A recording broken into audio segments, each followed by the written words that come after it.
A sneaky good opportunity has presented itself for the San Antonio Spurs. A guy that they were targeting and they worked him out in the draft process, is now become available. We're going to break down here if it makes sense to acquire him on this roster here on Spurs Digest with your host, Keenan Warner. And appreciate you guys again. Over that 1K, and it's still climbing. If you weren't part of that first 1K, be a part of the first 2K and hit that subscribe button. Take a spur of the moment to get every Spurs moment. Hit the notification bell because we're posting daily content. You need to know when it comes out instantaneously. But let's move on to Blake Hinson. He was let go from the Los Angeles Lakers, recently waived. The Spurs were linked to him before the NBA draft, and they have the opportunity to possibly get him right now. Before the draft, they invited him to a workout, and he was linked to them pre-draft process, calling card of scoring. He can be a high-level off-ball NBA player, although 24 years old, that's okay. We like the veteran nature of players. I understand that obviously our timeline is young, but still, veteran nature of guys really can come in and make themselves known, make their process and their mindset known. Doesn't have as much time to develop as younger prospects, but with Blake Hinson, he's going to be more of a specialist rather than being an all-around threat at this moment in time, and that's what you would need him for. So I think that if we're able to acquire him, that would be great. I'm going to go into this a little bit more. As an off-ball player, his playmaking and ball handling are not a strong suit. That's okay. We've got enough guard depth. He's a guard wing. He can kind of be... He played listed weirdly as a guard in some spots. Obviously, he's 6'7", 235, so that's not a guard. He's really a forward, and he can probably play a stretch four in what the NBA is today and the way that the game is structured of today's essence of bigs can shoot. You've got the small ball lineups, which is starting to go away a little bit because if you have a big who is versatile, that's really the way you're going to win in today's game, i.e. Wemby, i.e. Nikola Jokic, i.e. Anthony Davis, Joel Embiid, all of these guys who are 6'10 and above who have guard-like skills. But moving forward, not an area of focus, a solid defender though. So right now, he is the one-dimensional player that I was just mentioning. However, they do have time to develop the upside. You can have him in Austin, but you also can have him on the roster. He can learn from players like Chris Paul or even learn from players like Harrison Barnes too, who is going to be someone who he could actually mimic in his style of game, could be similar to what Harrison Barnes is today. So this is Blake Hinson in college. His career totals 13 and 4.5, shot 37.8, close to 38% from three throughout his collegiate career. And then in his last year, he played at Pitt, and that was 18.5 points a game, shooting 42% from three. That can get the job done. 42% from three can absolutely get the job done. But this is his analysis for his draft profile. Like coming into this year, this was his draft profile. Hinson's game and potential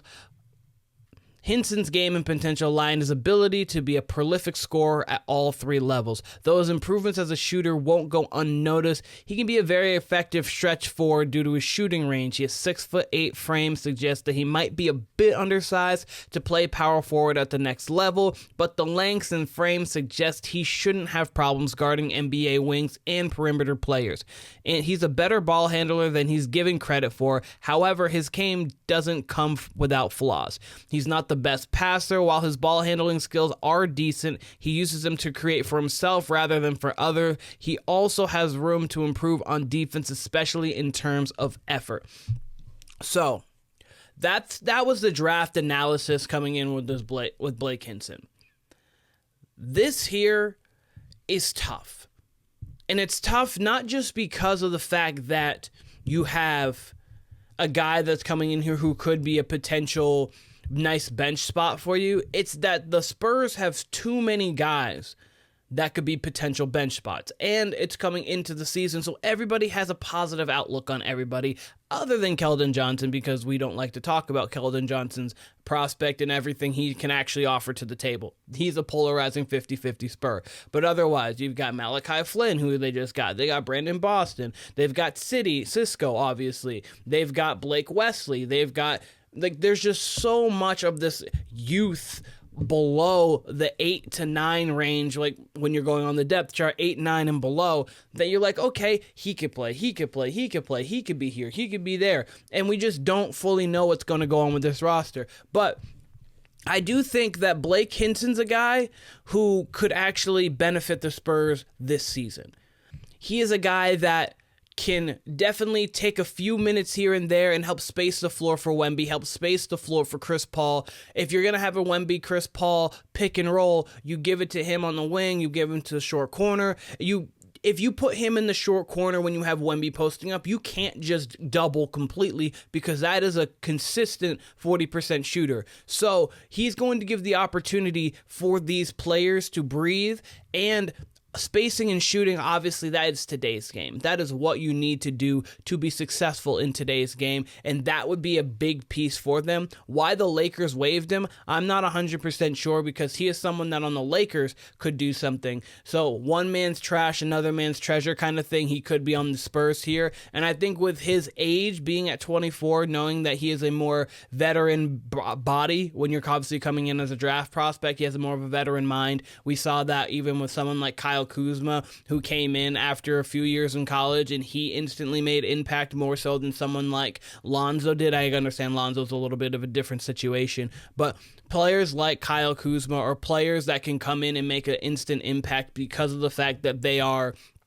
more mature and they've played more years of basketball. Just essentially, they don't have that development as much. They just have to learn how to play in the confinement of the offense rather than having to learn still their body. So he is in a position where he's got a NBA body, the size 6'7", 6'8", 235, can play a stretch 4, and if he's going to play a stretch 4, you're going to take some less mobile guys away from the basket. You can really have the pick and pop game with Vassell. You can have the pick and pop game with Chris Paul. You can have it with Stephon Castle too, really, if he's heading that second unit, or Tre Jones. So it's going to be interesting to see. I don't think if the Spurs do sign him, and they have been linked obviously to him before the draft, so that's someone that they can bring on, I don't think he's going to play anything more than probably 10 to 12 minutes a game at that even.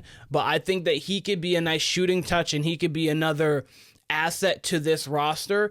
And at all, if you just bring him in, he's going to be another guy who is capable of being between the 9 and 13 on any NBA roster. So he is going to push these other guys in camp. He's going to push these other guys in their preseason games to be better, because if they're not better, he is going to be. So I would love to give him a shot, because I don't see anything wrong with it. You're just going to either push these smaller guys, or these younger guys, these less veteran kind of rookie guys, you're going to push them along, or you're going to find a guy who can be a specialty guy shooting in the league, and that is going to be something that will be pivotal for the future of the San Antonio Spurs. But let me know in the comments if you guys think that Blake Hinson would be a good fit for the San Antonio Spurs.